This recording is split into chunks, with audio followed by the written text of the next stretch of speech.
as we approach the new Congress, now this message is going to be kind of skewed to Tennessee residents because we got a new Congress coming in.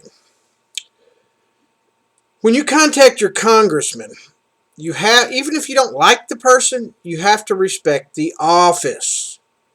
Do not threaten them. At least if you're going to threaten them, use tact. You could say something, for instance, yes, sir, I agree. I see your position, but here's my counterpoint. I mean, you got to be prepared. In other words, if you're going to call up on a subject, rehearse what you're going to say. Learn everything the opposition is saying. You have to learn your opposition. Learn if you're calling about your Second Amendment, learn what the opposition is. Learn what their arguments are so you can counter the argument because you have to anticipate the argument. And they're going to argue their point. And then you say, yes, always agree. Say, yes, I understand your point, but can you show me anywhere in history that this is true? Can you demonstrate this? Where are you getting your facts and figures? Because my facts that I get from Center for Disease Control and stuff like that don't agree with yours. So you have to be prepared.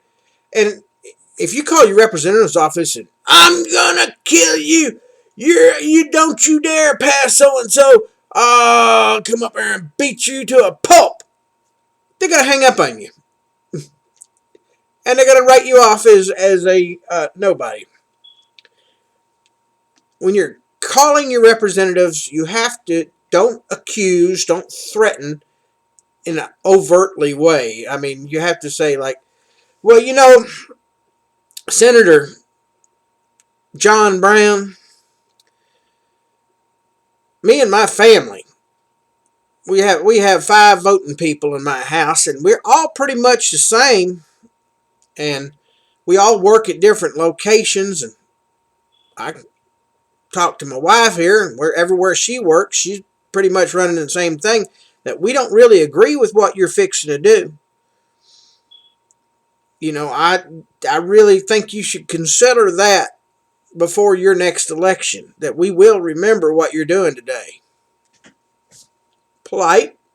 You are basically threatening him, but you're letting him know that everybody in your house, we will remember what you're doing right now. We're going to remember you come election day. You're not threatening them with life. You're not threatening to kill them or nothing else. You're going to come down and impeach them.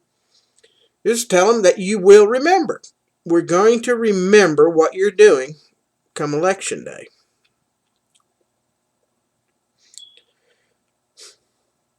And if they're real politicians, unlike me, that would have no effect on me because I don't really want to go. I mean, I have no bone in my body that really desires to be a governor. But everybody I ask, well, not me. Not me. I don't want to do that. I don't want that. Well, if you don't want to do it, who else is going to do it? It's the same thing I did in my ham radio club. Well, we had a repeater that was busted. Didn't work. Well, nobody wants to take responsibility for fixing it. So finally, I got aggravated. I said, give it to me. I'll fix it. I spent 4 months as president. Repeater's brand new. Everything's fixed. All right, somebody else take over. I'm done. And that's kind of how I would approach my public office. I see it. It's broken. I'll go up there, fix it. Okay, here, you take over now. I fixed it. Try not to tear it up again. you know. That's the way I would see my political career. I would kind of be like the firefighter.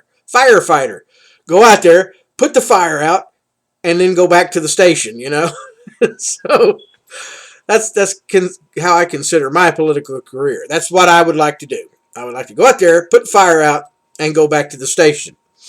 So, anyhow, when you're calling your congressman, be polite. Even if you hate them, if you can't stand Obama, you hate Obama with all your passion. You have to respect the office of president. Okay, the office is there.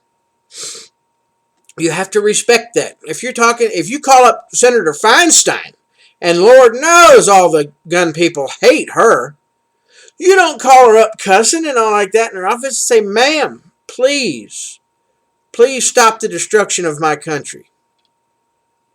Please stop trying to destroy what the founding fathers give us. I mean, I get upset. In a video, I might say, Dianne Feinstein. But if I wrote her a letter, it would be like, ma'am, please, Senator, stop. Please stop what you're doing. So, like I say, you got to respect the office when you're contacting them. Be polite. Let them know that you are recording this and you're going to remember come election time what they did today. What you're doing today, that's the biggest thing you can say. Say how you stand on it and say, sir, I'm recording what you're doing today. And we will remember in this household what you have done. I mean, when you say household, that's like these guys are saying, oh, that's 5 or 6 votes. And if they also figure that these 5 or 6 voters know, the kids go to school with somebody, and the parents influence. The parents goes to work. And he doesn't know how many people you're going to influence at work. Say, well, Senator John Brown, you know what he did? He's going to go to work and tell everybody else there. And if he remembers it, come election time, the constituent's going to go to where he works. Hey, you remember what I told you a couple of years ago? What Senator John Brown did? Well, he's up for re-election now. We need to throw him out.